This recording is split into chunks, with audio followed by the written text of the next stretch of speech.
We are back for episode 54 of the Auld Triangle podcast. MC O'Neill in the house with my two hype men, Andy Stevenson and Caoilte the Barra. Obviously, Andy, you were giving it the big one. I was performing at the wedding. I'm back. I'm a married man, a very happily married man, and I'm happy to be back with the boys again to be talking some Irish mixed martial arts. As Andy was saying there on the last episode, you know, there was a video in circulation. I was singing Jump Around House of Pain. Universal Records were after me. Sony Records came in. I had calls from Eminem, Kendrick Lamar, Dr. Dre was on the phone call. They're like, can we get you in, O'Neill? Can we get you in? You're going to be the next big thing in hip-hop. I was like, you know, I'm interested, but I got to bring the two hype men with me, and that's Andy and Caoilte. We couldn't cut a deal. I said, well, it's either all or nothing here. So we find ourselves on the Irish MMA podcast again, the Auld Triangle, and I'm glad to be back. How are you keeping, boys? Are you well? Doing great. I'll tell you what, I'll never get in a rap battle with you. There'll never be a Meet the O'Neills rap diss from me anyway. That's for sure. Give us a look at your ring there, pal. There you go. Nice. Oh wow! I'm not a big gold person. So I think this is a kind of a tungsten one, coated on the inside with green. Ooh. I'll have to flash the green for the Auld Triangle boys, keeping with the team, you know.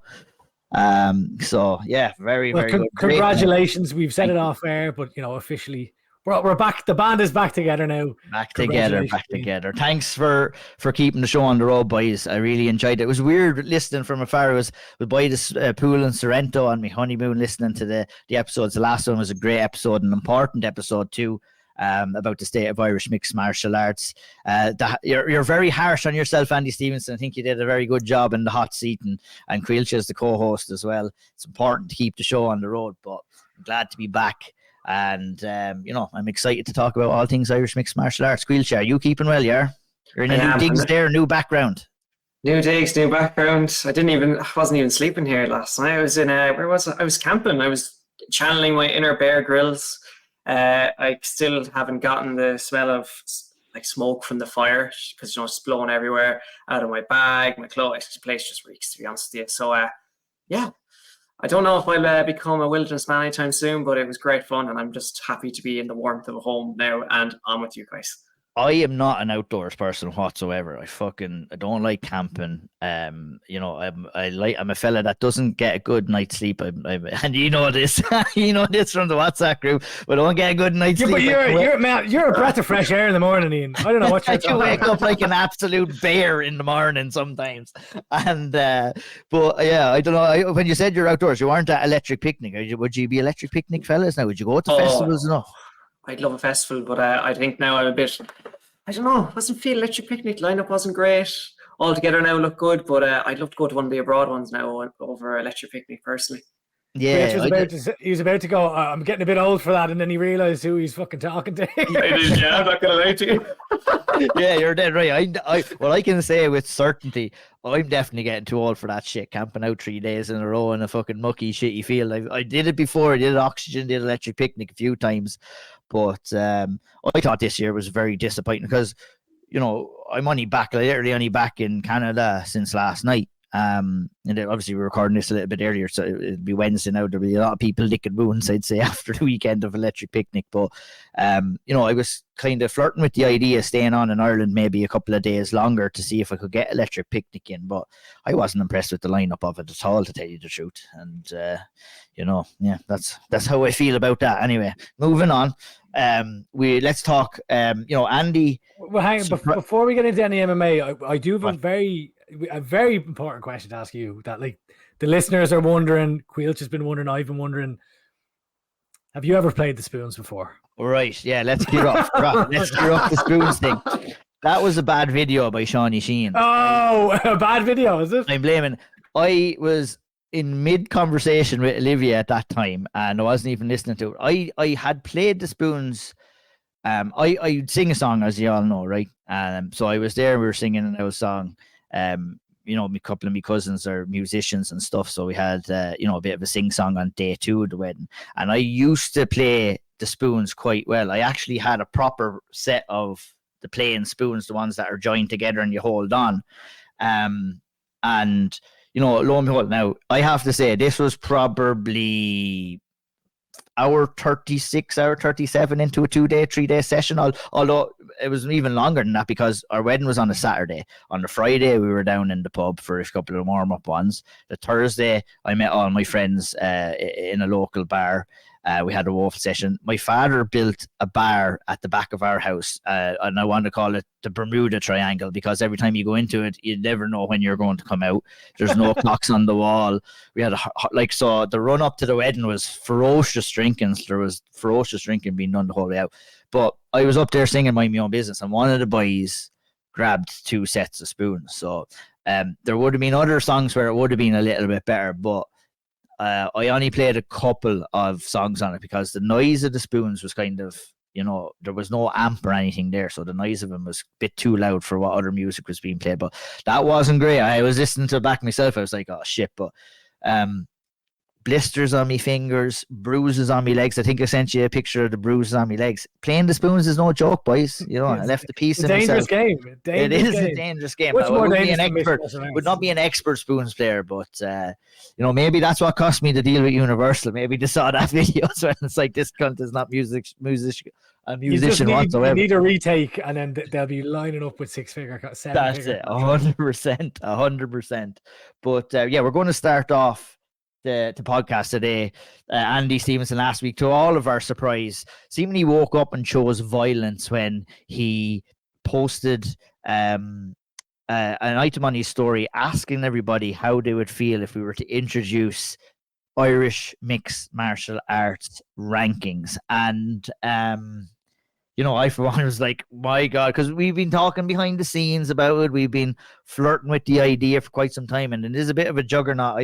I was like, you know, I messaged you straight away, and he was like, "Oh shit, is this it? Are we doing this?" It was kind of like when Brock Lesnar and the Undertaker met each other at the UFC after this. It was like, "Are we doing this? Are we really?" And you were like, "I'm just putting it out there." What was the thought process for you, Andy, in sticking a message like that out there? Listen, like any good, respectable journalist, I'm just asking questions. That's all I'm doing. I put out a question. You know, is there an interest in Irish MMA rankings? Would they be helpful for the scene? Would it be detrimental? The overwhelming response was it would be good crack, that it would be helpful.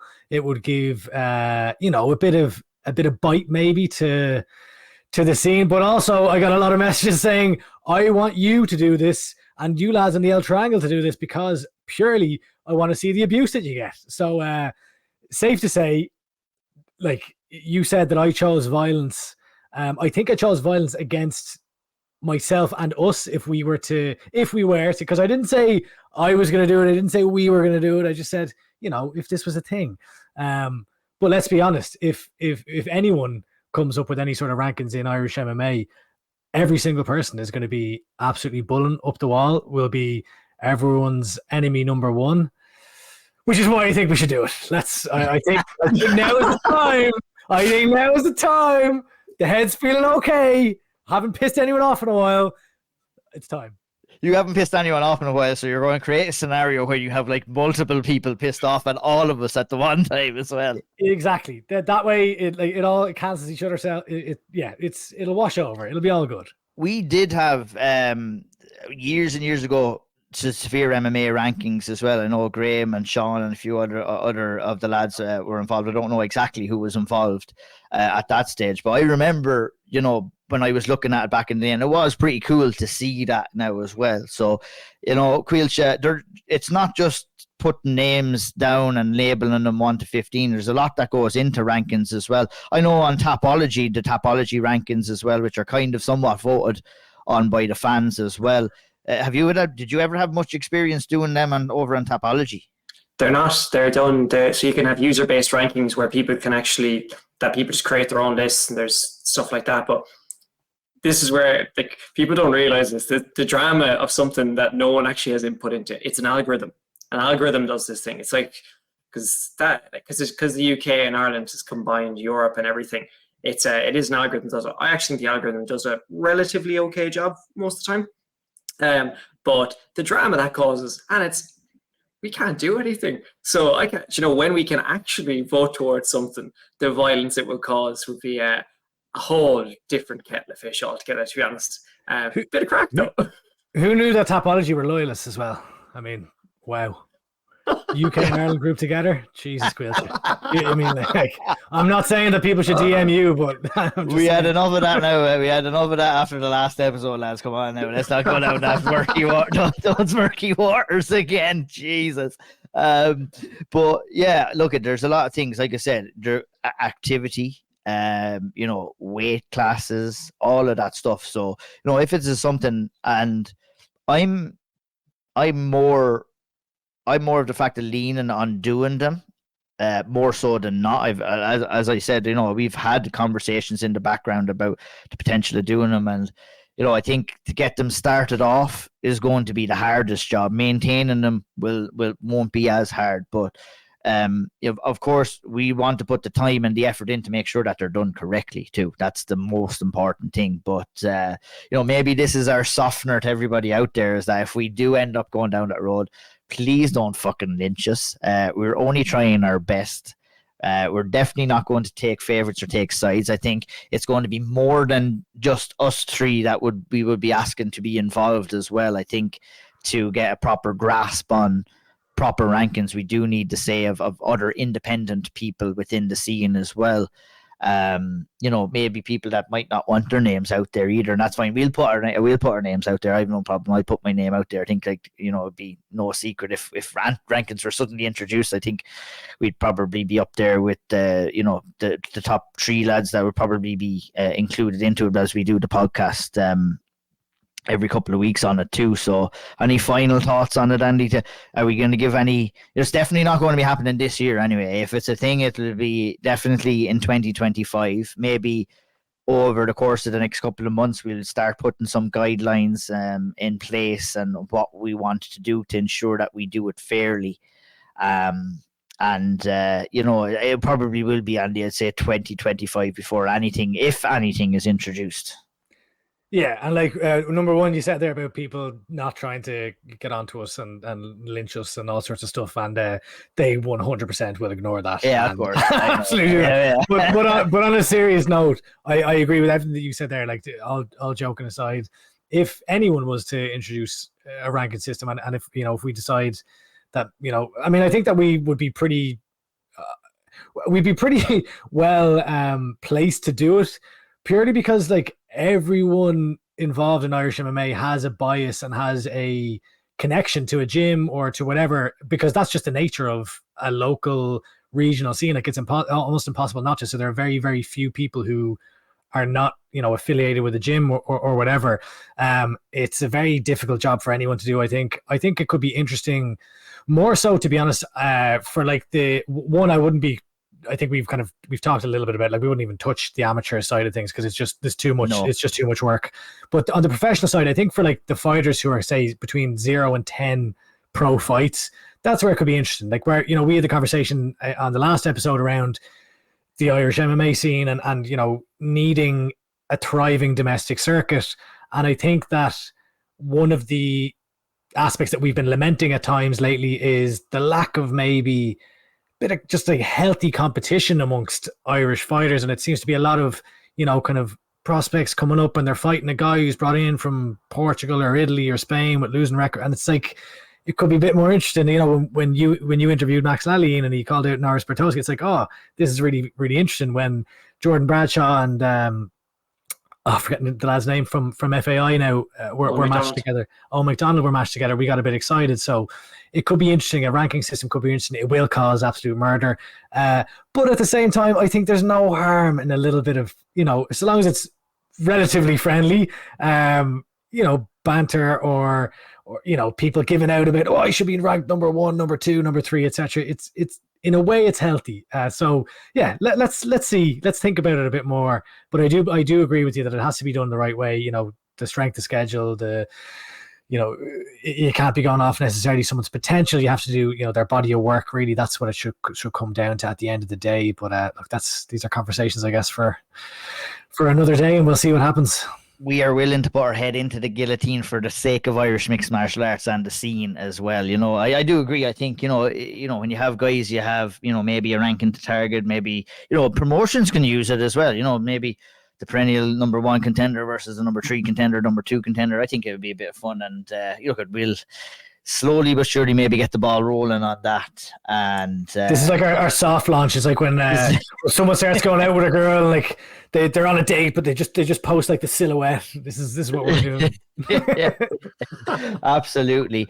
Moving on, lads. Obviously, big fight announcement in the world of Irish mixed martial arts, and that's Paul Hughes versus AJ McKee announced for that big Francis Ngannou card. I mean, the minute I seen it, it was like I didn't know I wanted it until I seen it. And, I guess the first big thing and the first kind of topic of conversation around that fight, Caoilte, was it being such a massive jump in competition. And I guess a lot of people are asking, is it too much of a jump? Is it a right jump? The way Paul has been talking, if I can share my brief opinion on it first, is like, Paul signed for the PFL for competition like this. Obviously Bobby King provided a good welcome to the Bellator PFL for Paul Hughes, but he was going to be calling out Usman Nurmagomedov. So I mean, this aligns with a call out like that to me, number one.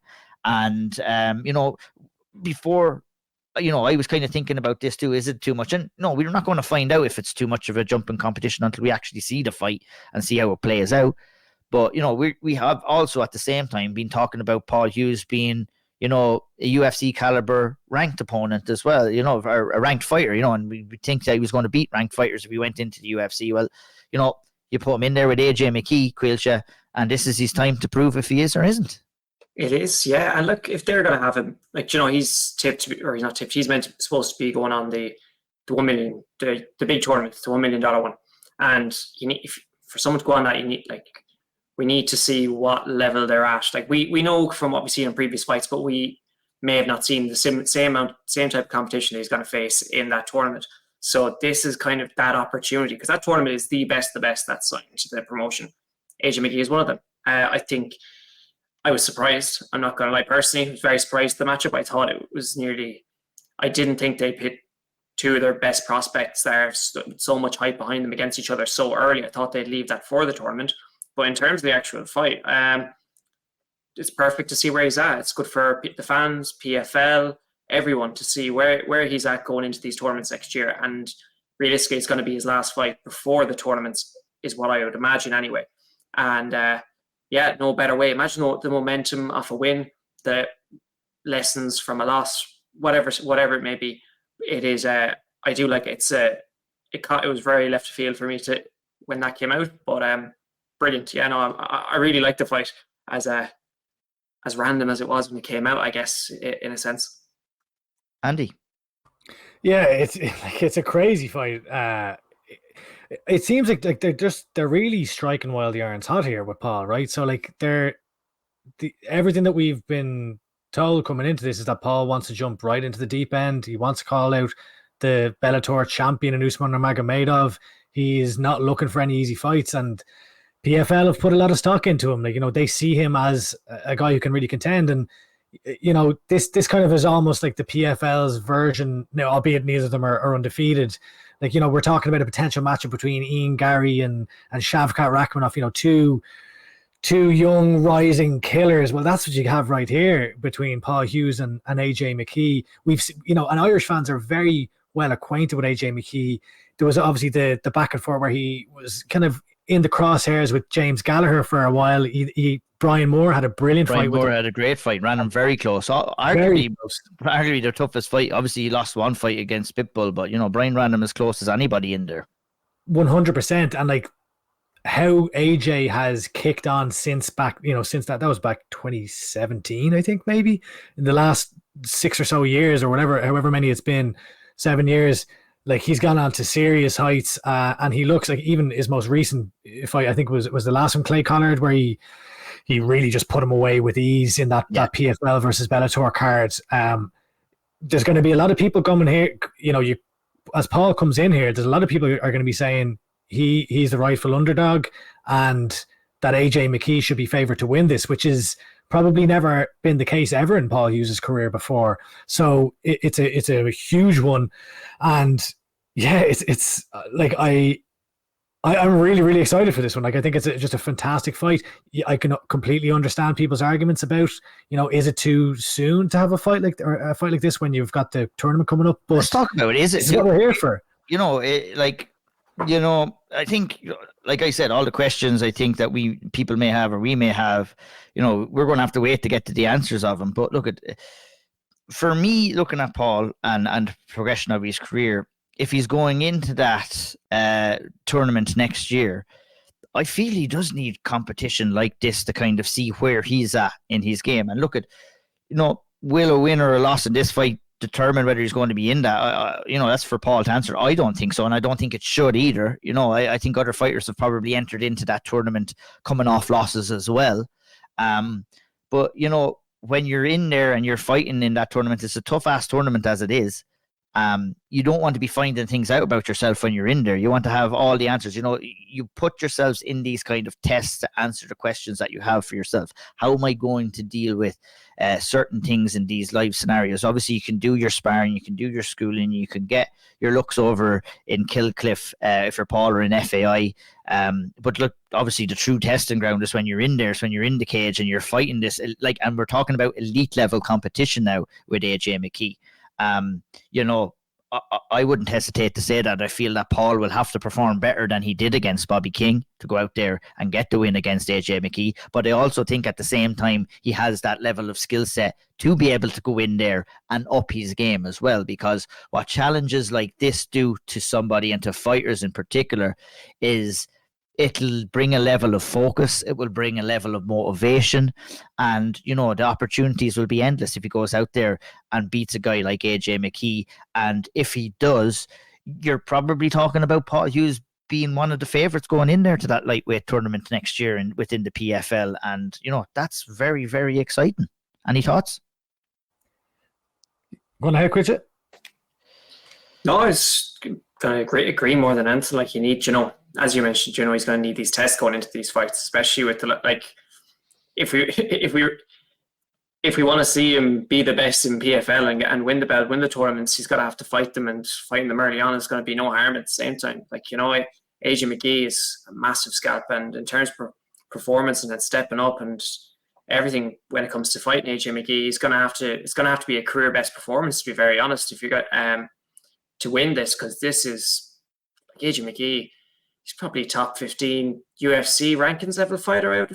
Maybe I'd argue further than that. I would put him top 10, top 5, even, to tell you the truth. I think he is that good, to be honest. Yeah, he's, I in terms of overall lightweights or in the world of mixed martial arts, I think, in Islam Makhachev does stand head and shoulders above a lot of the talent in the lightweight division right now. But, there's a lot of very healthy competition. I think AJ McKee, and I think, I was saying this too before when Paul Hughes was a free agent, I think Paul Hughes causes a lot of trouble for a lot of UFC fighters as well. And, this is the first taste for us. I think it's very exciting. It's the first taste for us, Andy, for us to actually get to see. And on top of everything else, it's on a monster card as well.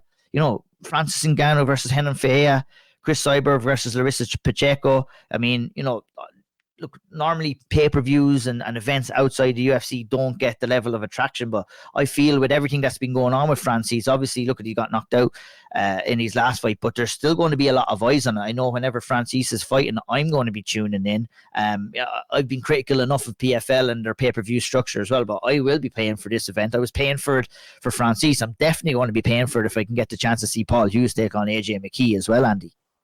Yeah, until Francis Ngannou loses in MMA, he is part of the heavyweight story, that whole, which is a division that has been revitalized because of everything with John Jones going on it right now, with Tom Aspinall looking how amazing as he's looking. The person who's always going to be in that conversation is, well, if you're talking like the old historic kind of the boxing, the lineal champion, well, the lineal MMA champ, it's Francis right now. He hasn't been beat, so.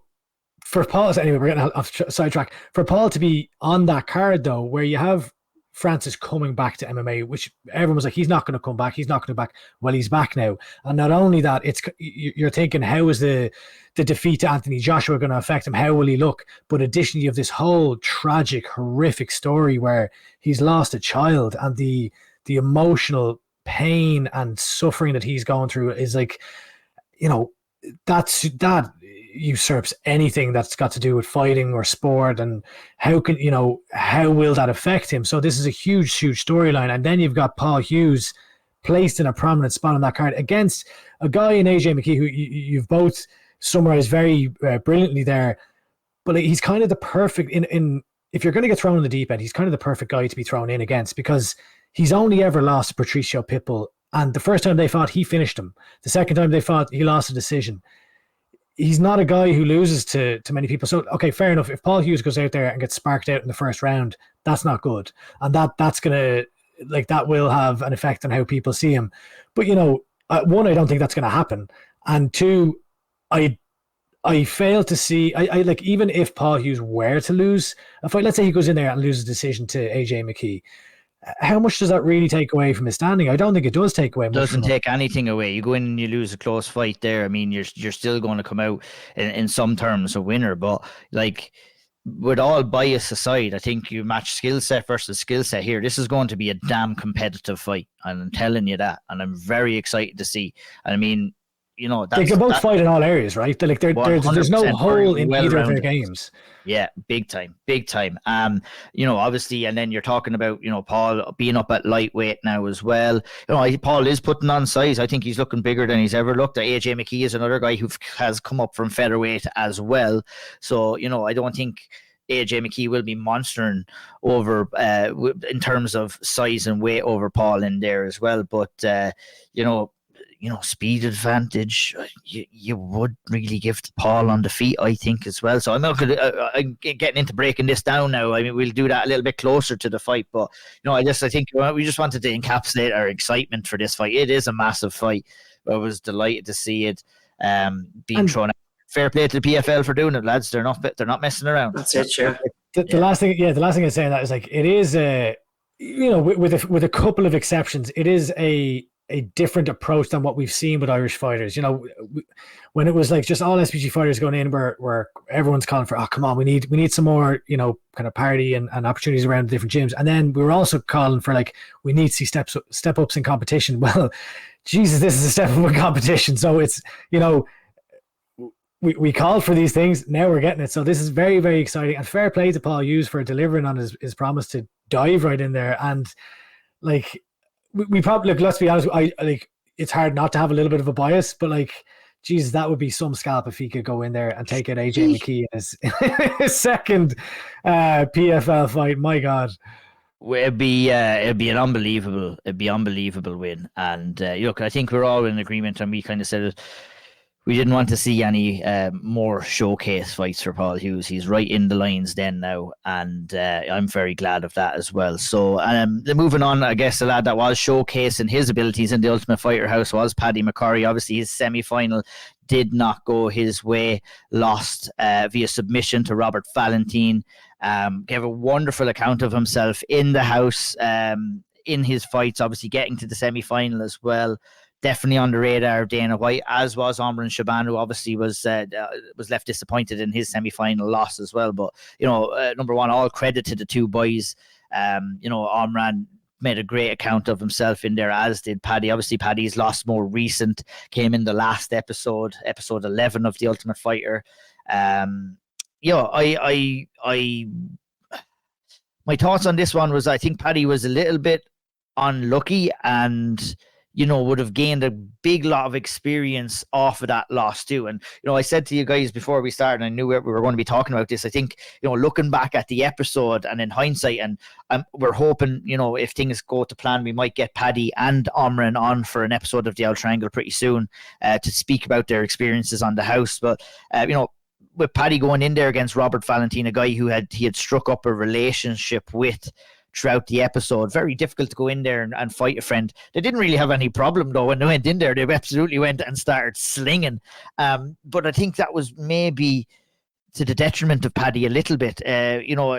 Technically, I would have probably classed Paddy as a better striker, and he kind of spoke about showcasing his jab ahead of the fight. And I think in certain terms, Robert used the friendship that they both had manifested together maybe against Paddy a little bit. And if you look back at the episode, you're hearing Robert saying, "This is going to be a war. I can't wait to go in there and fight a war." And, you know, it was the war that kind of cost Paddy in the long run. It nearly got him the win. He rocked Robert and rushed in just ever so slightly, I thought, before he got taken down and obviously submitted. But you know what? That's a lesson learned. I mean, the experience that Paddy McCorry has gotten inside that Ultimate Fighter house as a guy who's only like 4-1 in his career. Is it 4-1 or 4-1, I believe, in his professional career right now. Only 5 fights deep into his career with that big lot of experience behind him. Caoilte, it's going to do him the world of good, isn't it? And that's it, yeah. Like, look, it's similar to that type of experience he's going to gain is similar to what we saw he gained from the James Webb fight and how good he looked in that. And now he's going against lads who are, many would argue would be better, are better than James Webb, and the likes of Robert Valentine, and I forgot the other opponent that he had in the house. But being surrounded in that environment with all those different fighters from around the world, the quality and the experience that they have is like, that's just how that is going to stand to him is mad. And how he's like, you know, he's got in there and he does not look out of place at all. And he's gone in there 5 fights, as you mentioned, and he's put it up to him. He looks brilliant.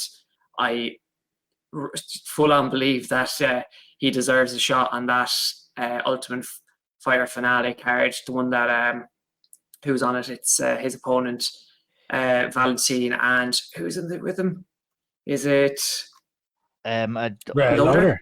Loader. Yeah. So I'd love to see him on the card. Same with Omran. I feel like they've done enough over the course of the season to get on it. And yeah, back to the experience bit, that, you know, it's invaluable. I don't think you're ever got, like, people always speak about the Ultimate Fighter so highly when they're actually in there. And I'd love to hear from Paddy, as you know, hopefully we'll have him on to hear about what that was like for him, what he gained from it. I did see he had a little chat with Robert Valentine afterwards on Instagram. That is a very good watch as well, by the way. But yeah, I'd love to hear from him about it as well. Yeah, I was sure I was going to go with you, Andy. It was like, you know, obviously results didn't go both Omran's and Paddy's way on the Ultimate Fighter, but they definitely did enough in my eyes to deserve a call up to the UFC to get a chance on the finale or on another card. I was hoping that obviously nothing, you know, I've heard nothing. I'm sure, I don't know whether you've heard anything at this stage on whether anything is happening. Obviously, things cannot be said until after the episode is finished, which it will be at this stage. You know, obviously this will be out Wednesday. The last episode would have been yesterday as you're listening to this right now, or whenever you're listening to this. So maybe we'll hear a few more things as well. And hopefully, you know, if we do get the lads on, Andy, it would be a very promising conversation about future opportunities within the UFC. Yeah, I would be very surprised if they didn't get an opportunity. I think that the two lads really showcased themselves incredibly well. I love how Paddy McCarry came across. I love how the two lads came across as far as their personalities went. But like, I thought it was, you know, we're focusing on Paddy at the moment. It was a home run for Paddy with the way he presented himself. Like, I thought it's even some of he's just a really, really great representative for Irish MMA, I think. Like, I think he's someone who kids can look up to. I think that, considering he lost by a first round submission in this fight, you know, if you see that on paper, you're going to be like, oh Jesus, that's not, you know, not a great showing for Paddy. He might not get the call here now next. But like, when you watch the fight, like the amount that happened in that short amount of time, and it is such a unique setting where, like what you were talking about, Ian, about, you know, maybe the mind, maybe the subliminal mind games or manipulation that may be happening. Like, as I did not watch the full season, but what I saw of it, Robert Valentine almost seemed like kind of the captain or the leader or like the big brother type. He was in the house. He was in people's corner. He's a very, very likable guy. Yeah, very likable guy. I don't know, because I was doing the episode recaps with Theo on YouTube, and you can still check them out. Theo's been doing a great job in keeping everybody recapped on each and every episodes, both the fights and what goes on in the house. No, but I was watching it a little bit closer because of that as well. Obviously, with the interest of Paddy and Omran in there, I really enjoyed this season. I really enjoyed the group of fighters that were brought in there. I think they all complemented each other, but there were also very talented fighters too, and all of the fights are very, very competitive as well. But you know, Valentine is a guy that they have been spending a lot of camera time on, and you know, from watching previous episodes, you can get inklings and like, oh, they're spending a lot of time on this guy, and you know, for obvious reasons, they're trying to build his character. But I think Robert himself did an excellent job in building his character, as did Paddy and Omran in their own perspective stories as as well. So, I mean, we got fucking Bobby Sands getting a shout out on the Ultimate Fighter boys and on the build up to Paddy's fight there. It was brilliant to see. I was actually messaging Paddy, just having a little bit of a laugh and a joke about that as well. But sorry to cut you off, Andy. Please continue. No, you're absolutely fine. But yeah, like I wonder, was he, trying to try to cut the ties of that kind of the big brother, because like Paddy started really strong here. He was throwing kicks and punches with venom. He cracked him early, and they went to war. And like it was such a, I maybe this is the jiu-jitsu noob. Now I did watch a half a CGI card there, or CJI card at the weekend there, which I may as well have ripped my eyes out instead of doing so. I was an absolute just mark for this marketing. Anyway, I've never seen like he basically had like he got caught with like a Kimura with using his it's kind of like an old judo submission, Andy, where it was kind of somewhat like resemblance of, and I'll probably butcher this too, I'm not too specific, but a resemblance of a kind of an Americana, but I remember specifically getting caught in that move as well. It is kind of an old judo move where you use the legs to kind of gain that leverage on the arm. It's nasty. It's a shoulder lock. It is a nasty one now as well. And Valentin did well to lock it in relatively quickly, and it's a unusual position and an unusual submission as well, which probably caught Paddy a little bit by surprise. But when that's locked in, there's very little that you can do, and you don't want to be doing yourself any serious damage. Look, all the credit in the world.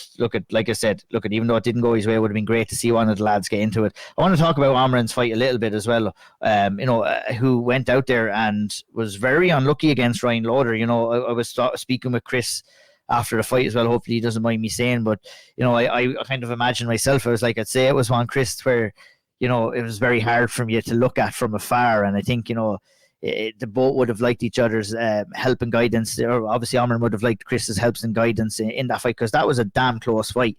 It was like, it's been a couple of weeks ago now, but it was like half of the very end of round one really cost Omran this fight, really, to be honest, when he got taken down and took shots, really. And, talking about things on paper, Andy, like you are against Paddy McCorry, it was another really wicked close fight against a really solid fighter in Ryan Lauder. And, I think we have to remember that Omran Chaaban has moved up a weight here.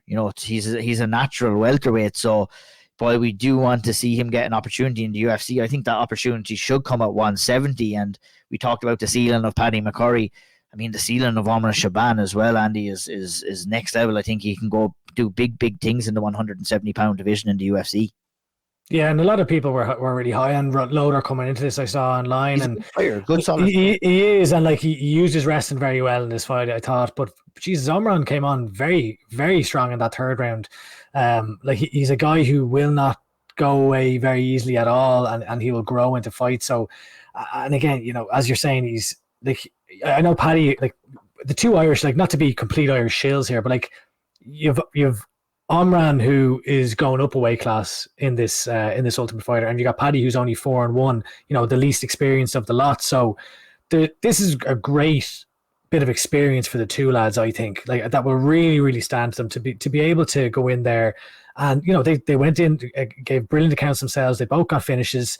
To then the results didn't go their way in the semi-final, but albeit McCarry got finished, he showed a hell of a lot in that one round, and like cracked Valentin. And although the result didn't go Omran's way, I thought that he showed a lot of to him in both of his fights, and the finishing ability in his first fight as well. And I think that the matchmakers and Dana White will have seen a lot that they like from the two lads. So I think it's very, very promising.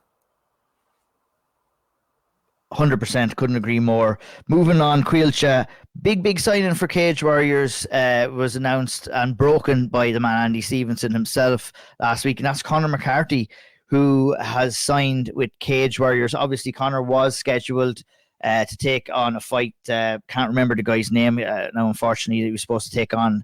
That fight had fell through, which is unfortunate. Very difficult, I guess, to get a guy like Conor McCarthy. Haywood, I think it was on FCC. Yeah, so Haywood on FCC. But he's not going to have any too much trouble there now with under the help and guidance of Ian Dean. and Cage Warriors. And I know I, for one, Caoilte, I'm very excited to see him in the yellow gloves, and I'm sure you are as well. Yeah, I think it's one of those signings that really gets you. It's just really gets you excited because now there's that pathway. He spoke to you, like Conor spoke to you about how he wants to go to the UFC, wants to sign one of those promotions that gets him there after his win at Cage Legacy. So now we get to see it. I thought we were going to get a barn burner in the Will Haycock's fight that he was supposed to have over at FFC over in Liverpool. Look, it fell through. And we got even better news. He got the yellow gloves for signing with Cage Warriors. I think the way he'll be matched under Ian Dean, some of the fights he'll have, and the way we can see him develop in a kind of structured format really through Cage Warriors is going to be, it's really, really exciting. Like, there's so many good things about this signing, between it being the first SBG fighter in so long, the fact that it's one of Ireland's most exciting prospects, and the matchmaking that we'll get to see, the matches we'll get to see him be in as a result of E&D matchmaking. 100%. Like it just seems like the perfect fit at the perfect time. And I think you alluded to the fact as well, which is good to see, a guy with SBG beside his name coming back and competing inside Cage Warriors as well. Obviously under the tutelage of Peter Queally as well.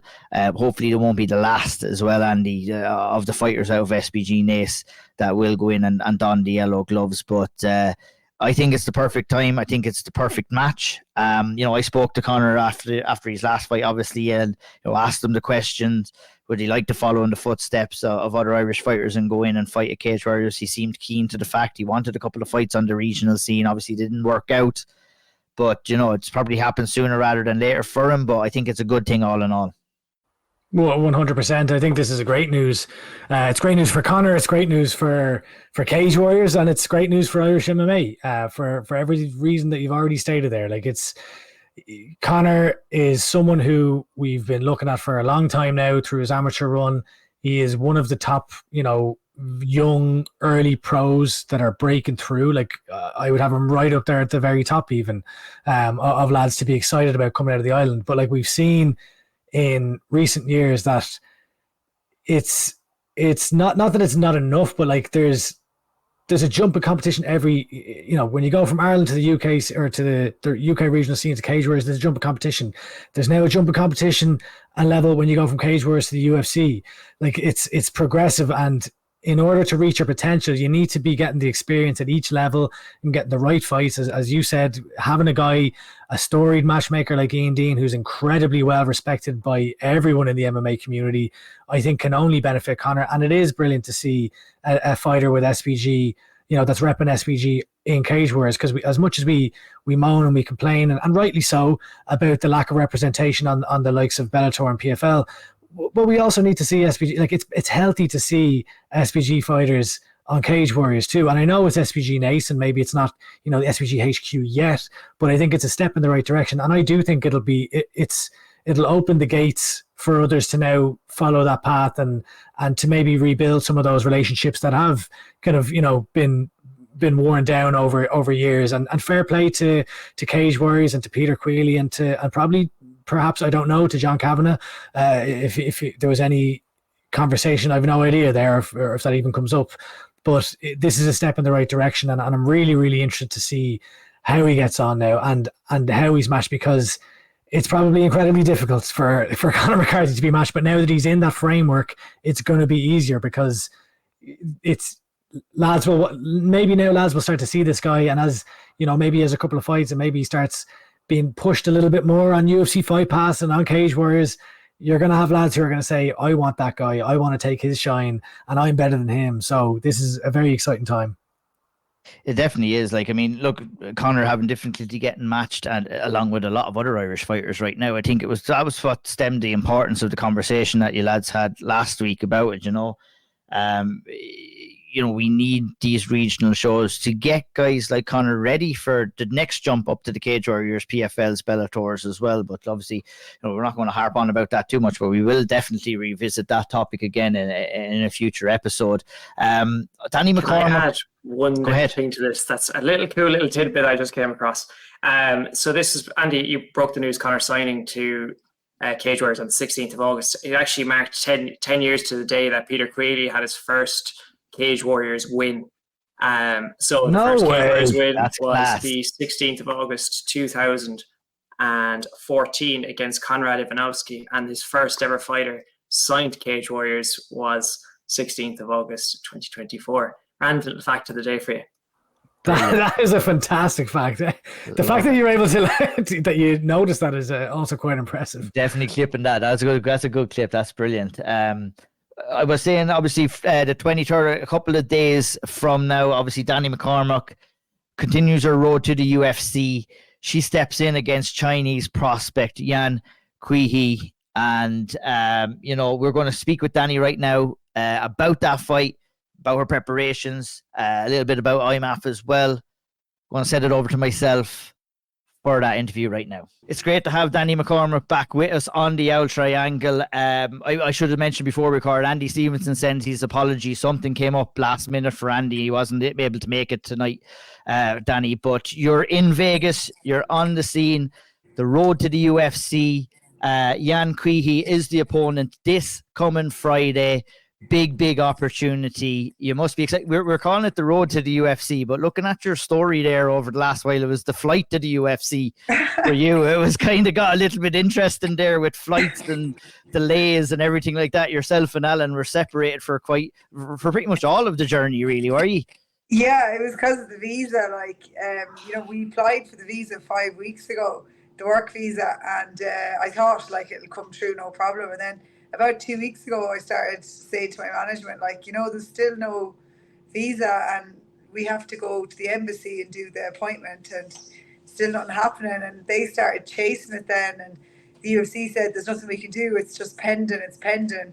So then we had booked an appointment in the consulate and we had to cancel it, and then the UFC ended up booking an appointment for the consulate for tomorrow morning as a last case scenario if it took that long. So anyway, this was going on, and then last week we started getting really nervous because there was no visa, and a load of my family have booked to come, and I didn't tell any of them that there mightn't be any fight, and my opponent's visa was also pending, so both of us would have got moved to a different date. So anyway, Friday night went to bed, still no visa. Paradigm had been on the phone with the UFC and they said there's nothing we can do, there's no visa. We've got one more day, we've got Monday, and then after that we're gonna have to look at other options. And in the middle of the night I went to the toilet and I looked at my phone, and my phone had blown up with the visa having been approved. But I didn't get going to the consulate at all because they said we can get you an exemption without going to the consulate, and we can stick you on a flight at the weekend, and that's less risky than waiting till Tuesday for the consulate appointment and not putting you on a flight till after that. So we went with that option. But the option that was the exemption, they said you're going to have to spend a lot of time in customs and explain to them what's going on, and you'll be fine. You'll definitely get through. Just go 4 hours early. So anyway, then they sent me the flight for Sunday, and no Alan on the booking. And I wrote back and I was like, I'm not going on my own. Where's Alan? And the girl that had been booking it over the weekend, sure, she was a different girl than the one that took my details initially. So they didn't know anything about Alan, and they're like, oh, well, you never said. And I said, but I did say at the start when you asked me, and I said I have to get Alan on a plane with me because I need someone to train with on Monday when I get there. So anyway, they hustled for flights, and they got him on the last seat of a flight because my ticket was the last seat. So the 9:30 flight had been booked out, and it got reopened with just one seat, and they got Alan on that. So off we went yesterday morning. He went, and then I went after him in a taxi, and it was mayhem. I couldn't get through United because they wouldn't let you go to border control early because they can't take your bag. So I had to hustle to try and get a fella to let me through early. Then when they got to the desk, I had been restricted because I had no visa, and they knew at United that this thing was going on.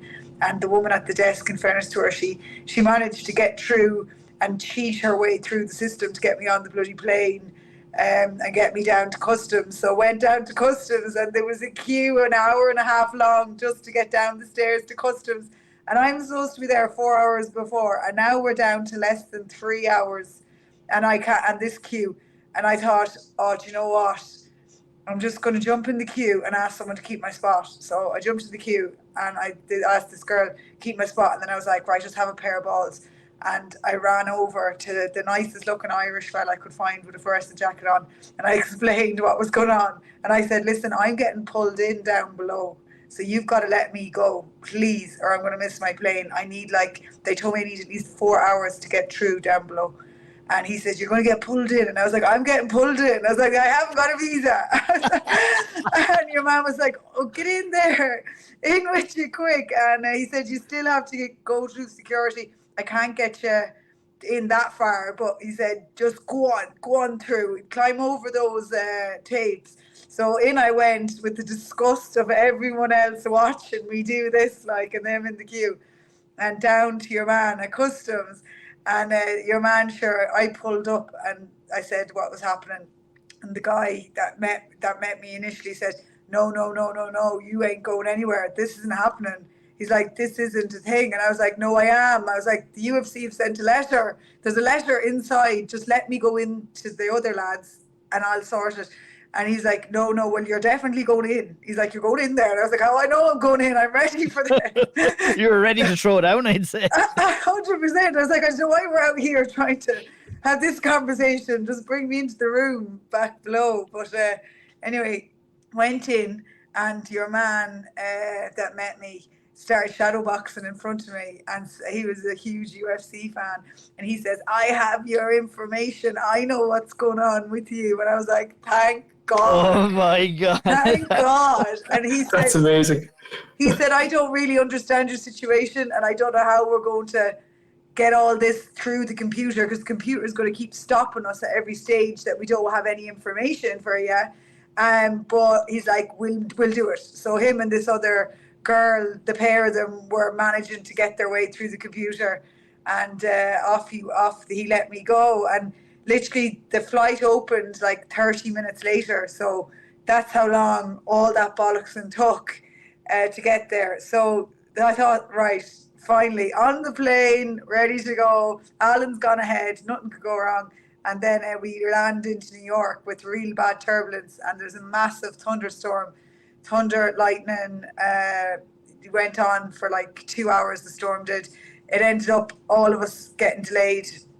I got delayed in 9 hours, so I had a 4 hour stopover and then a 5 hour delay. And Alan only had a shorter stopover, but he had the similar kind of hours, 8 hour delay. So he was loaded onto a plane, and he had asked the air hostess, can my wife get on this plane? Because her plane's not leaving now for hours, and we're both going to Vegas and we're both United. And she said, I think she could, but I don't know what would happen with her bag. And I said to him, oh, forget it, leave it. I won't go and do that. I won't get on that plane. I'll go on my own plane. So I went down to get the shuttle back to my terminal, and the shuttles had shut down because of the lightning, and my plane was meant to be boarding. And I thought, oh, I'm after fucking up here, coming across to say hello to him. So anyway, got on the shuttle eventually. Because the shuttles had shut down, they didn't let anyone fly out. All the planes had shut down as well. And finally got into the plane, sat on the runway for 2 hours. And the pilot says, literally, lads, after 2 hours, we have to unload you and cancel the flight and rebook you tomorrow. And that was 2 minutes to the 2 hour mark. And he said that. And next thing, boom, they let us through. They let us fly off. And I couldn't believe it. I was like, thank God. So 4 a.m. in Vegas last night, I finally arrive in. After every single thing that could happen, I thought the car's definitely going to crash between here and the hotel. This has been such a mad journey. So it's been been a fun few days, week even. Well, Danny, it always has been said you don't like doing things the easy way, and it definitely wasn't that.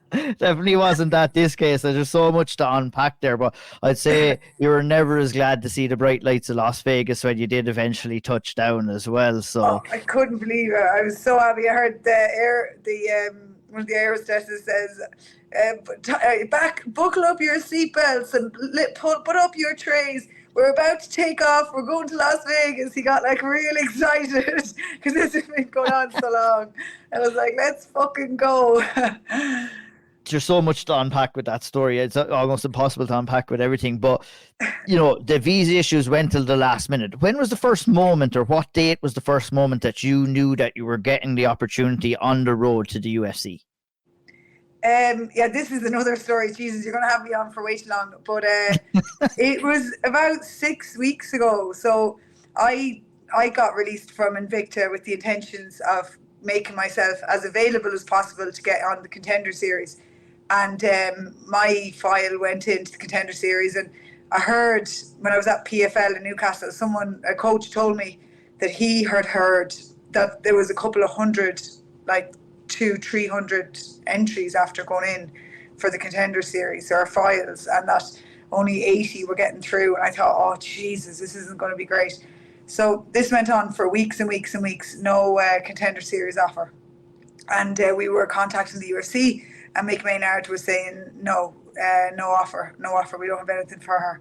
So I had injured my ankle, and I got an injection in it, and I actually booked in a tonsillitis operation or a tonsillectomy for August as well. And there was word about getting surgery even on my ankle at the time. And at the same time, I was getting sick a lot. I got like 7 sinus infections, chest infections since January. So I have constant issue with infections, upper respiratory infections. Even though I got my sinuses done and now I have to get my tonsils done, I still keep getting sick. So I was put on a long-term antibiotic where I have to take antibiotics every day for 4 months, and to try and break that cycle. So I was starting the antibiotics, got the injection in my ankle. The UFC were like saying nothing's happening. So I rang John and I said, I need to take the summer off and get all this stuff sorted. And I said, the only thing I'd, obviously ring me for is if it's the UFC. And he said, he got a friend of his to ask about me. And he said, I got word back that they're not interested. So he said, I don't think you're going to be getting a shot. So he said, you should take the summer off and we'll talk in September. So that friend had asked Mick about me, and Mick had given I said he wasn't interested. So that was grand. Well, it wasn't grand. It was a pretty rough day. Yeah, that must have been disappointing for you to hear that as well. And obviously, we've seen other people get opportunities and come in at short notice as well. And obviously we were always in contact throughout the whole process because we were curious to see as well, because we knew your situation as well. But to actually hear that word and that kind of final say from Mick Maynard to say, I'm not interested, it must have hit home fairly hard. Yeah, because I'm 34 and I was like, I don't really have a lot of time to make you interested, but like, you know what? The last year has made me so resilient. Like being told no over and over again. It makes you better at hearing no and not taking it as personally. Like I even said to John, like he might like me, but I like me, and that's the most important thing. And that's how I feel about the situation. So anyway, that night I went to bed and I woke up in the morning and I'd heard that they do the meetings on Tuesday, and then on Tuesday night they send offers. So that'd be like Wednesday night or Tuesday night, Wednesday morning for us. And since I won the title last March, every Wednesday morning I wake up and look at WhatsApp to see did I get an offer. And for a whole year, every Wednesday there was no offer. And then this one Wednesday where I had given up hope, I opened WhatsApp and there was an offer in my WhatsApp, which was so fucking weird. So weird, I nearly didn't believe it. And that guy that had asked Mick about me, Mick wrote back and says, well, would your girl be interested in flyweight? I'll give her this opportunity. and it was literally the conversation he had with him the day before. I just popped up in his head, I guess, and he just matched me. So it was all go from there, and it was yes, yes, yes. I said yes to everything, and I just couldn't believe it. I was in total shock. I bet. That's just mental, Danny. The whole story about, you know, being told they're not interested, and I imagine the emotional roller coaster of that as well. But like, did you know, you've done so much. Like getting someone breaking up with you all year long. And then, like at the end of it all, they get down and propose. You're like, what? You've been interested in me, and now you're interested. It'll slide into my DMs. What the fuck? That's hilarious. Oh, brilliant. It was awesome. I imagine you felt like, I know even though they did come in with the flyweight offer, and the fact that no strawweight one came in, did you feel a little bit disrespected all along? Because it seemed as though you were under the impression that you were a finish away from getting that call up while you were in Invicta going for the titles and winning the titles even. Well, look, I'm 34, I'm not 24, and like, I'm old, I'm mature, I've been, you know, through lots of things over the years, and you can feel disrespected, you can feel sorry for yourself, and you can give out about it, or you can realise that it's reality, and that's life. Like, it's not just fighting, it's everything, you know. There is lots of me's around, and even if lesser me's got in, you know, it's not a reason for me to you know, go into a hole and have a little pity party for myself. And I probably would have a few years ago. I would have got really upset about it. But to be quite honest with you, I have a great life, and I have an amazing gym and husband, and I'm really enjoying training, and I'm a 2-time world champion for Invicta, and I've, you know, made so much out of what like little I have got offered over my life, and this isn't the first time things haven't worked out for me, and yeah, like I just, it is what it is, and you can whinge about like, oh, they only offered you at flyweight, but I'm sure there's like 10 more girls like me around the world that didn't get any offer, and they would jump at fucking bantamweight or anything. You know, you see people jumping into the UFC on no notice at all in different weight classes. So I spent very little time thinking about any of that. As soon as it happened and I got the offer, I just ran with it, and I said, like, this is for me now, and I'm a flyweight, and that was my mindset. And people messaged me and said, oh, it's not fair and whatever, and I just didn't let any of that get into my head, because I really want to turn up on Friday the very best version of me. And the very best version of me is someone that the minute this offer was given, is straight away I said, well, I'm a flyweight, and I'm not going to talk about anything else other than that. So that's how I'm going to show up on Friday. This is my opportunity, and it doesn't matter how we got here. We got here, and I really, really want, more than anything, to perform to my very, very best on Friday. That is my goal. Obviously, you know, the topic of it being on flyweight, correct me if I'm wrong, this is the first time, I guess, as a professional you've competed at flyweight. Am I right in saying that? Yeah. I have 10 fights. Yeah, this is the only time. When I was an amateur, obviously, I fought at different weights, like everyone does. But yeah, this is the first time. I do train with flyweights, though, you know, and my brother, he says, like, you are really a flyweight. Like, we have to absolutely, like, sellotape your mouth for 9 weeks to get you down to strawweight. Like, it is quite a big cut for me. So I'm big. Like, I'm a very big strawweight. I'm pound for pound the strongest strawweight I know. Like, I've never ever met a stronger one. So I'm well able at this weight class. But this isn't the weight class I would have picked for myself. And when this fight is over, they've agreed if they take me, they'll take me at strawweight, because that is where I have been most competitive. And plus, I'm usually really ripped on fight week, and I'm not looking just as nice as I'd like to look this week. I have abs, but they're not like popping out of my belly, so that's a big thing as well. I imagine with the like not having to do the weight cut near the end to get to 115 after the chaos that you've had to go through with these flights has made it a little bit less stressful as well. Yeah, like yesterday would have been a nightmare, like over 24 hours flying with just enough food for like half of the time. So, and I was able to not eat a lot and not feel bad because I've been eating so much for during camp. Whereas if that was a straw weight, geez, like would have been a bag of cats. So I would have doing my steps around the airport. I'm still always doing my steps. But it's definitely easier, and food like just doesn't taste as good. It is nice doing the cut to straw weight because every time you put a piece of food in your mouth, you're like you haven't eaten for a month. It feels like so. It doesn't feel like that for this camp, but it has meant that I've gotten fitter, stronger. I've been able to do more training. Like there is definitely a difference in not cutting weight than cutting weight. Like there's a huge difference in the amount of work you actually get done in the camp.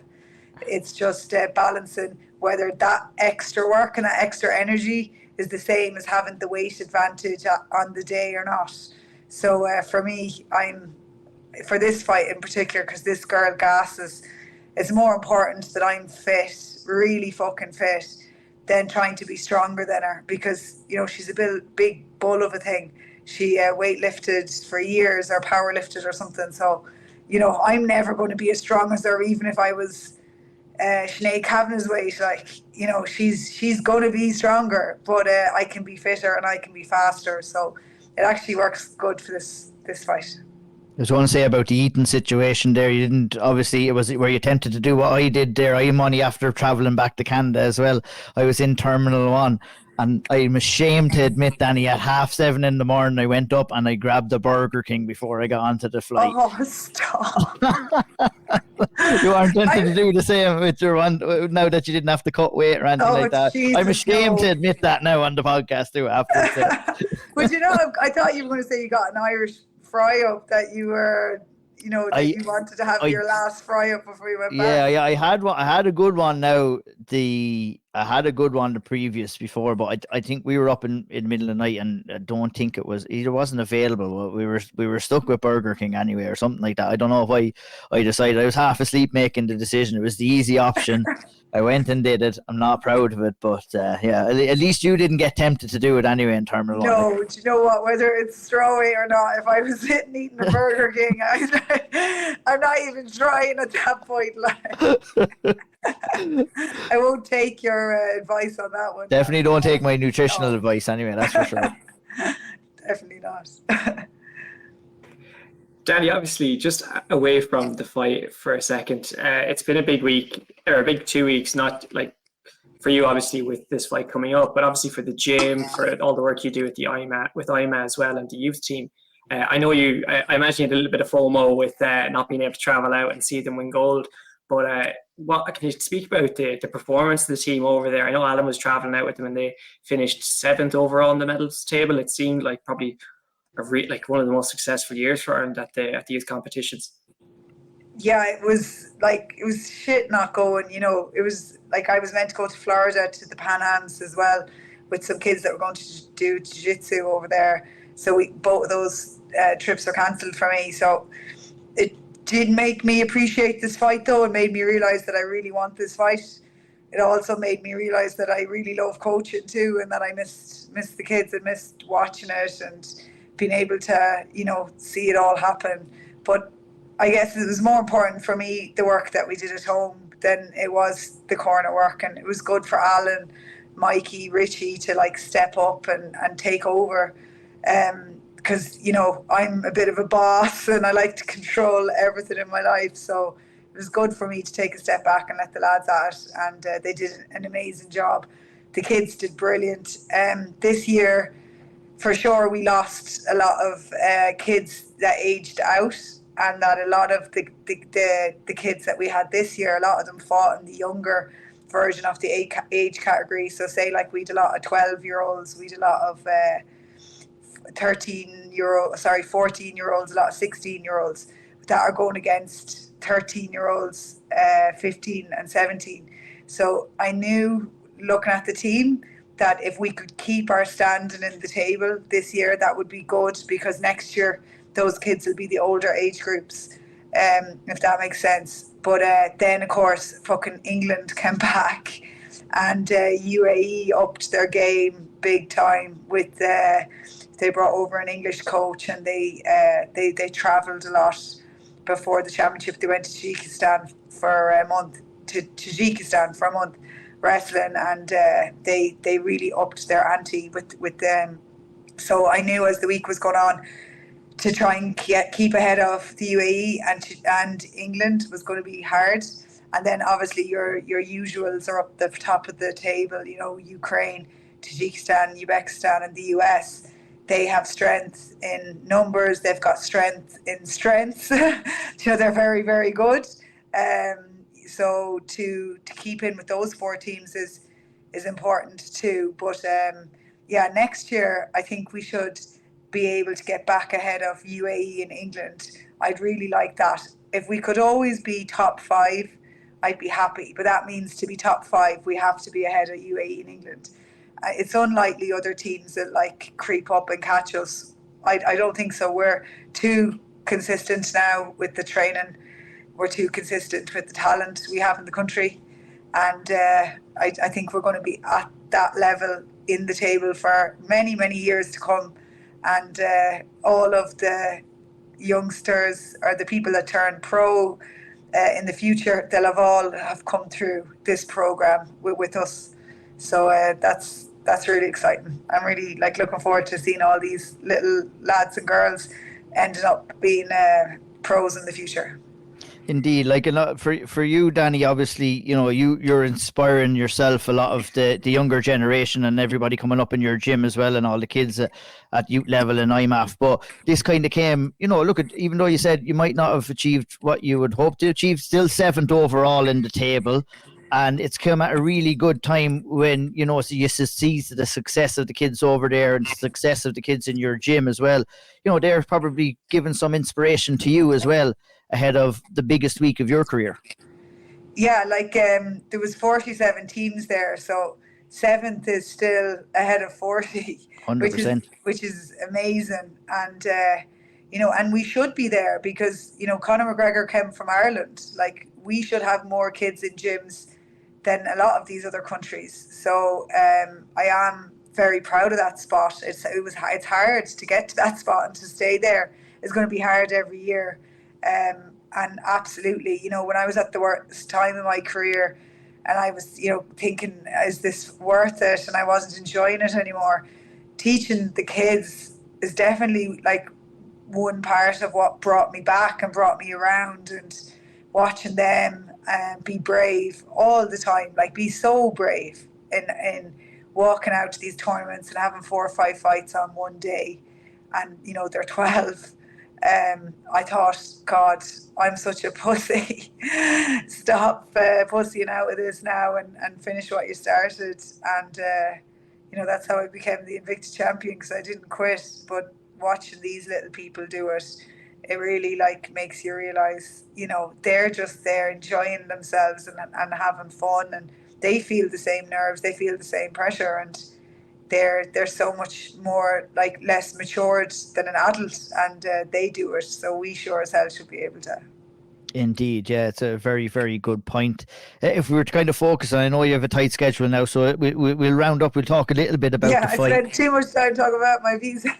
No, you're all good. It was a great story. I'm more paranoid about us taking up your time now rather than vice versa. But look, at this Friday is the big one. Yan Caoilte is the opponent. You've mentioned about her skill set, her strengths. You know, she is strong. You know, she has good a bit of experience as well. But, you know, she does have some weak points in her game as well, and I believe she can be got at. What are some of the strengths and weaknesses? If you obviously can't share too much, but what gives you a level of confidence that you can go in there and beat someone like Yan Caoilte on Friday? Well, I don't think I'm going to give away anything, even if she was watching this. You know, she only had to sit down and watch some of her tape. and my tape and put it beside each other to know what the game plan's going to be. You know, she's going to try and come at me and put me away early and use her strength and use her power. But, you know, she really doesn't have more than 6 minutes in her. So inside of 6 minutes, like, she has about 1 minute of the second round and then she falls into a big hole. So I'm sure that's her game plan. And then, you know, it doesn't take an expert analyst to work out what my game plan is. Always to, you know, get in there, stay safe early on, stay switched on, and then, you know, start bringing them down the strip, start making them tired, put the pressure on with my wrestling, my striking, and then usually they start backing themselves up and getting very, very tired very quickly. And, you know, for me then, the last part is that I have to finish. It's the same as the last fight, you know, the UFC. Even if I win on Friday, you know, I don't think I'm going to get a contract unless I get that finish. I really don't. So yeah, that was the question I was going to ask you. There's no guarantee with a win. You have to go out there and put on a performance and get the finish for you to be ultimately sure that you're going to get your chance in the UFC. Absolutely. And look, I want to put her on the floor and I want to submit her. You know, that would be the safest route to victory for me. Put her down on the ground where she's going to get tired, use a lot of her energy, and, you know, where she can't throw heavy punches. So that's the ideal way to win this fight. But like I've told Alan and I've told John, we know what's happening here. And halfway through the fight, if I'm not getting her down and I'm not getting to submit her, I said to the two lads, I'm going to fight. Like, I am going to fight, and they know it. And I said, I'm not going to come out of that cage and have anyone say that I'm boring or she's not for us. I am going to throw down, and whether I go out on my shield or I go out with a dead Chinese woman in front of me, that is what's going to happen. I'm really excited about that. Yeah, no better woman. Oh, getting riled up. Love it. I love it. Look, you mentioned, look, you don't have to cut weight here. And one of a tool that you possess that is a great advantage to you, in my opinion, is your cardio, is that ability to go from the first bell to the final bell. And I'd imagine that's going to be multiplied in this fight, not having to cut that extra weight. Have you felt that in the preparation? Have you felt that in the sparring getting ready for this fight? Like, it's always that way with me. Like, every spar with me, like, my training partners always comment, like, they're like, oh God, here we go. Does it have to be 5s? Can we do 3s? Like, you know, that kind of thing. So it's always been a thing. But when girls were bigger than me and more physical, you know, they could control it a bit better, and they could not, like, it was harder to get them to back up. They could stand their ground a bit more. But now I'm bigger. I'm able to keep doing what I'm doing at strawweight. I can do that now at flyweight, and you know, I feel confident. I feel really confident with that. Like, I do. I think she's going to get tired and she's going to go backwards. If we get back to our stools in the first round, you're going to see a big smile on my face, because I tell you, we've got 10 more minutes to go and I can't fucking wait. Well, let's not say 10 minutes. Let's say like 9 minutes, 50 seconds, because I need to get it finished. Yeah. I hate the way it's like that within the UFC right now. You know, we have seen it on Dana White's Contender Series as well, with fighters who have performed well and won a decision and not be rewarded a contract. And you kind of find yourself in that kind of position right now, and it is a little bit unfair in my opinion. Look, not to get too much into it, we're here now, but like, I feel this should be an opportunity. You should be getting straight in the UFC. I think the road to UFC for you should never have been, but look, it must give you some sense of gratitude that, you know, after being told what you were told, to be finally in a position where you're going to have Mick Maynard, Dana White, and Sean Shelby sitting right in front of you, and you're going to be able to put on the level of performance that you can put on. Like this, you know, you've won your world titles, you've done really well in your amateur and your professional career. But, you know, when you approached John Kavanagh all those years ago in the swimming pool in Las Vegas and told him that you wanted to be a professional fighter, we've come full circle, and here you are in Las Vegas again with the chance to fight and gain a contract for the UFC. It's pretty special, and you know, you can sense the excitement in your voice as well. And I'm even getting a little bit excited talking about it with you as well. Yeah, I'm getting emotional thinking about it, because I said it to Adam this morning. I was like, when that happened 9 years ago, like, what if like I could tell that girl back then, like, this is going to happen? What would I have thought? And I don't think I actually really believed it would happen. I was always a trier. I always wanted, but I was always trying to prove to myself that I was going to be good enough. And I don't think back then I thought I was good enough at all. And I really, really wanted to try, and I wanted to prove to myself I could do it. But I definitely didn't have the kind of confidence I have here today. And I'd love like to wink across at her and be like, look what you did. Look what you're going to do. Look what you're going to do. Put a smile on your face and stand tall. And maybe if I fought like that in my start my pro career, and I'd been more bullish and had more followers on Instagram, and had, you know, done more like outspoken things and fought more outspoken, you know, and gone for more, then maybe I'd be in the UFC now. But that's not who I was then, and I can't change that. I've grown into this person now, and I'm so happy I get to do this. Like, it's just crazy. And as much as Mick Maynard, you know, I'm annoyed that he didn't jump at me straight away. I'm not going to be fueled by hate or by anger at all in this fight. I'm fueled by myself and proving to myself how good I am and performing. And that means I'm either going to win or I'm not. And it's not about that. It's about me showcasing what I've been doing for the last 9 years and putting all out there in Vegas. And if I can do that and I can show up the very best Danni McCormack that I know I am, then I think I win. And I think I get a contract. I do. I just have to really focus on that, just showing up the very best version of myself. That's a great way to put it, Danny. And you know, we wish you all the best on Friday night on UFC Fight Pass. You're on early enough in the card, so I'd imagine it would be on maybe. What time is it going to be on Irish time? So 6 p.m. this time. So 2 p.m. 2 a.m. 2 a.m. Yeah, 2 a.m. in 2 a.m. in Ireland if you want to tune in on UFC Fight Pass. Easy access there. Danni McCormack versus Jan Caoilte, the road to the UFC. Yeah, the Asian road to the UFC with the one random, the whitest, palest Irish European thrown in the mix. I was even thinking of like speaking a bit of Mandarin in my post-fight. Well, you have to come out in the red shorts and the red top maybe, or something like that. Oh, for fuck's sake. Sure, of course I'm not getting the red stuff. The red stuff's lovely. The grey stuff's cat. Okay, ask them for green. Ask them for green if you're getting anything. What the hell with it? Jeez. But maybe I'll tie-dye it or something. I'll get a bit of green into it. That's it. Yeah, you have to turn up and get that leprechaun outfit out again maybe for the weigh-ins. I know. They said you can show up in the weigh-in and whatever you want, and I'm half tempted. You're supposed to, like, they're giving you a tracksuit to wear, but they says you don't have to wear it. I'm just like, I wonder, will I piss them off or what if I don't wear the tracksuit?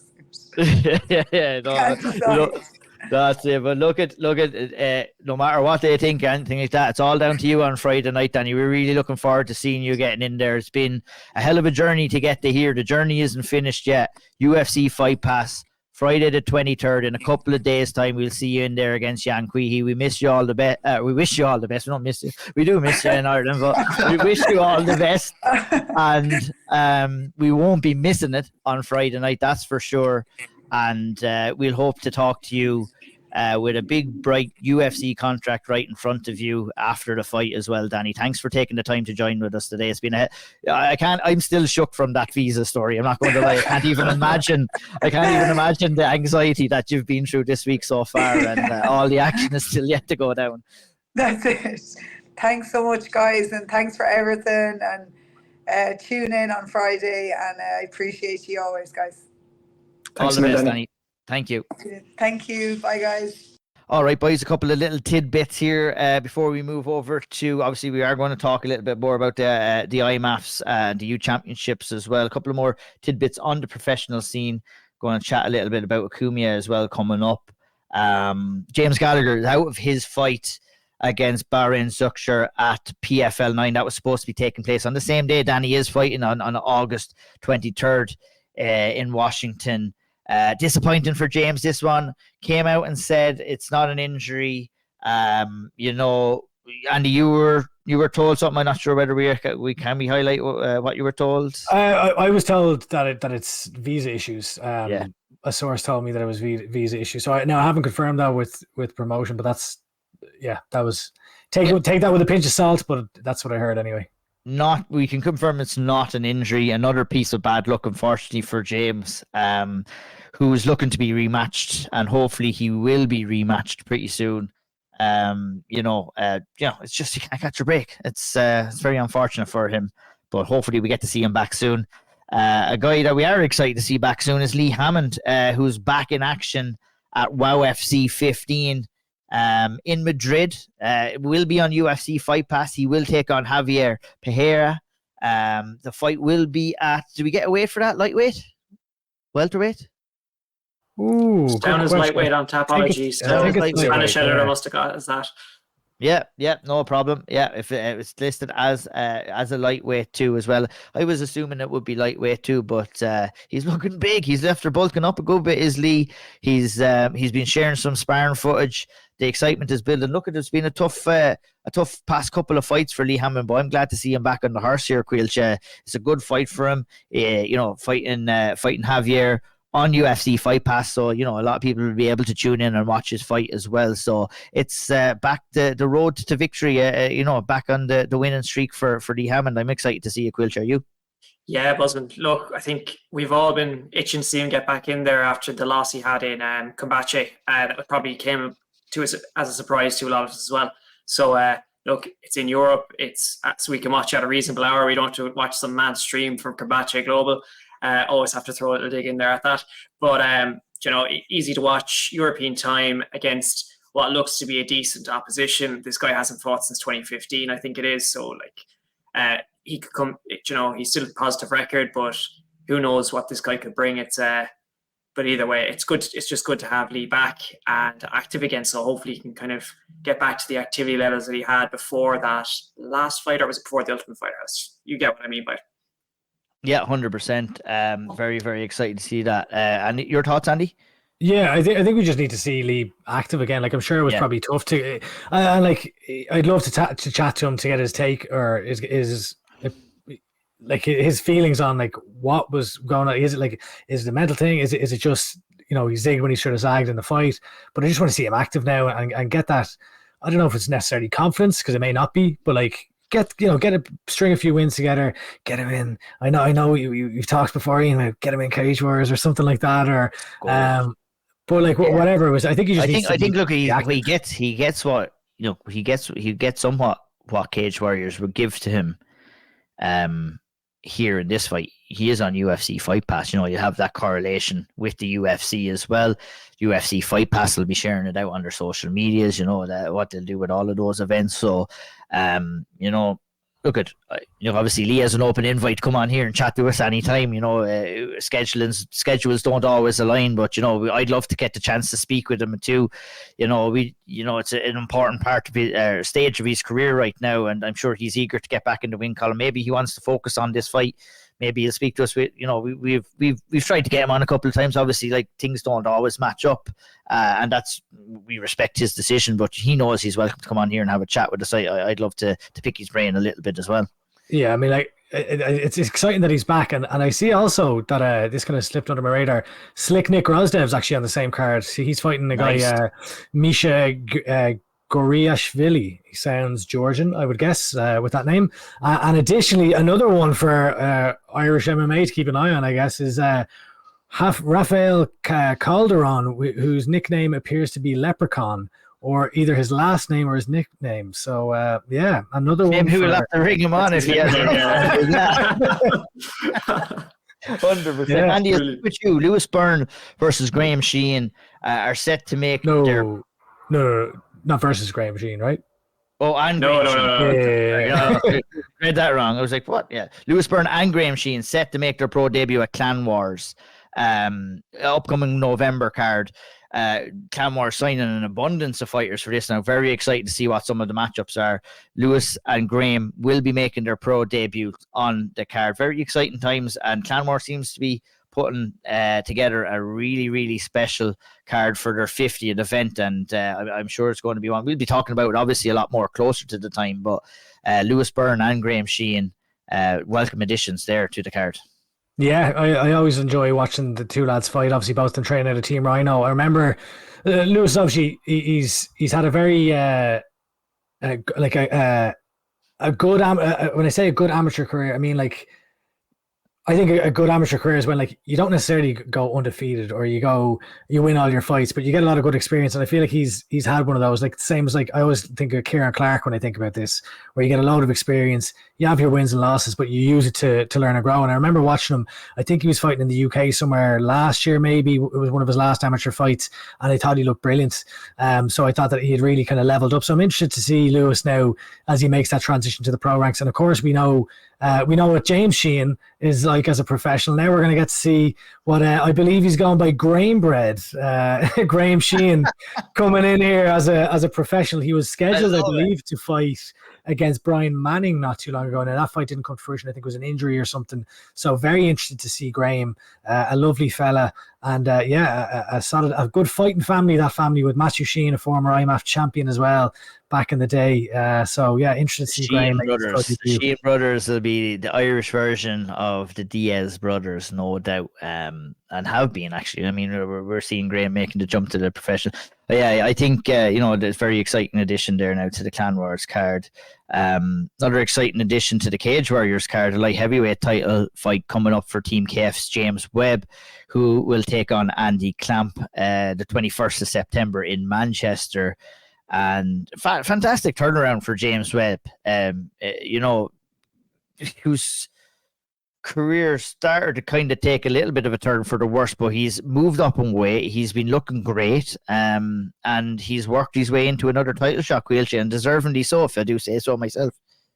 Yeah, he looks massive at light heavyweight. I think I was saying it on whichever after his last fight we were recording, but definitely after that performance deserves it. It's a fairly shallow division in Cage Warriors that does have a lot of quality all the same, and I think it's kind of perfect time. He's turned his luck around massively. Went into the last one, coming off a loss from a title fight, and now he's got the opportunity to kind of make himself a two-weight champion under the Cage Warriors banner.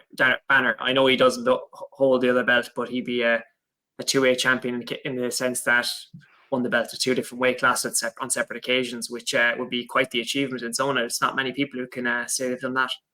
100% correct. Busy weekend. Friday, obviously, we were talking to Danni McCormack about her fight on Road to UFC. Saturday, we have a Kumia FC coming up. Great card there. We'll talk about that in just a second. I want to highlight on Sunday, the 25th of August, we do have the stallion himself, Tiernan Loughran, going in there at LFL 13. He's fighting Spartak Kaliev. That's a great name, Spartak Kaliev. Who is 0-0. But yeah, great to see Tiernan back in action again, Andy. I had a brief conversation with Tiernan just ahead of this fight. Hopefully we'll get to chat to him, obviously, with time and me getting back, and we're all busy and we didn't get the chance to speak to him ahead of the fight. We're hoping to speak to him after the fight, but he told me to tell everybody that it seemed a bit cliche, and it seems a bit cliche, but he said he's after having an unbelievable fight camp. He's in the shape of his life. The best camp he's ever had, is it? The best camp he's ever had. And he is going to spark this lad out inside one round. So I can quote that from Tiernan Loughran. And, I believe him. Yeah, I believe him too. He's a fantastic prospect. Really excited. Good. Talking about good matchups, we're talking about Conor McCarthy and being a good match for Cage Warriors. I think what Tiernan has going on with Levels Fight League is very good too. And I said, fair play to you. Go showing that good confidence. You go out and get the win. Time for him to start calling shots within that promotion as well. And I think that's what he plans to do with an impressive win. But good to see Tiernan back, Andy. Yeah, fingers crossed he has two cornermen who aren't just on the sauce this weekend for him. I mean, by the sounds of things, the last time that Paul Hughes and his brother got up to all sorts of mischief. So hopefully he's got two reputable, responsible young men in his corner this time around. But I'm very much excited to see Tiernan. He's been on a phenomenal tear, at the tail end of his amateur career, ever since that Max Lally fight, really. And even in that Max Lally fight, he looked great. But he's put on a phenomenal show, and so very, very excited. And I wonder if there'll be a fresh new Loughran Brothers GAA jersey for this one. I don't know. Oh, also actually, while we're on the Paddy McCorry.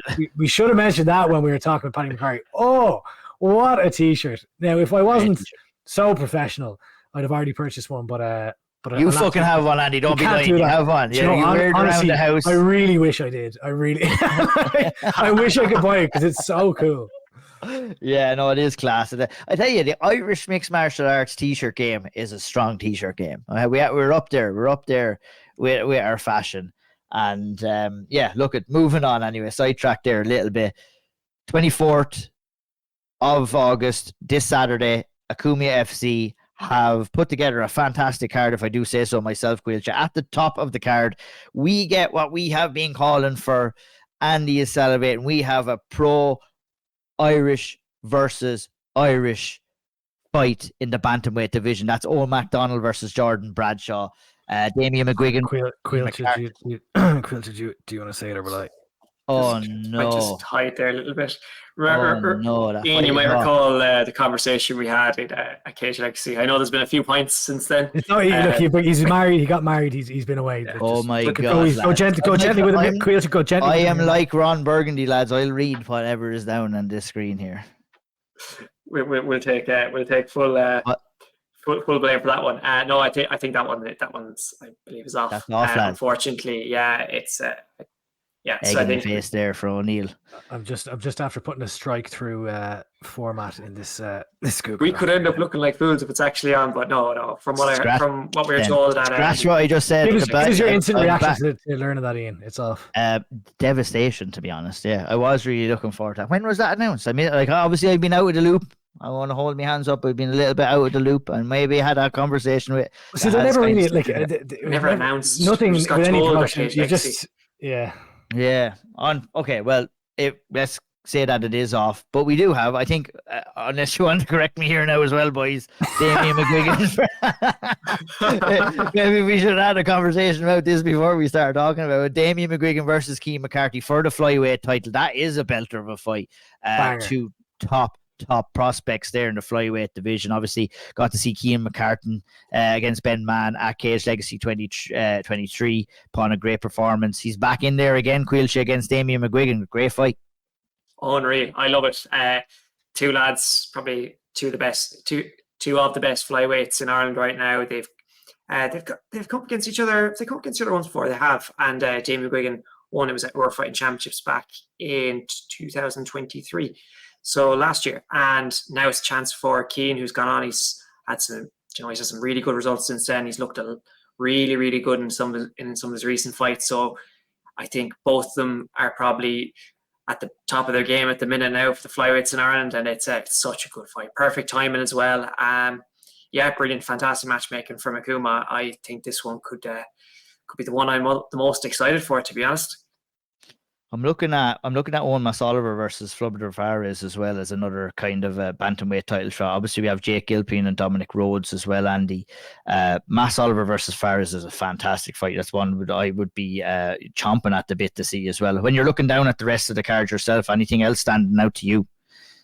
Yeah, I mean that's a 100% one that stands out. If look, we'll just put a big old asterisk on all this. Maybe they'll happen, maybe they won't. But if James Slavin versus Kevin Keogh is still on, that's also a cracker. Really looking forward to seeing that one. And yeah, look, I think that there's some sort of, I saw that I think Alex Fagan's fighting on this card as well. He's taken on, where's that gone? Where has that gone? I'm after losing it there, but I'm excited for that fight too. You lost it a long time ago, Andy. Anything I'll let you get. Kaya Sullivan as well, right? She's fighting on this card. Sullivan is on there, Caoilte as well, and she was recently announced as well, like a couple of belter cards. Any real fights that you're looking forward to as well?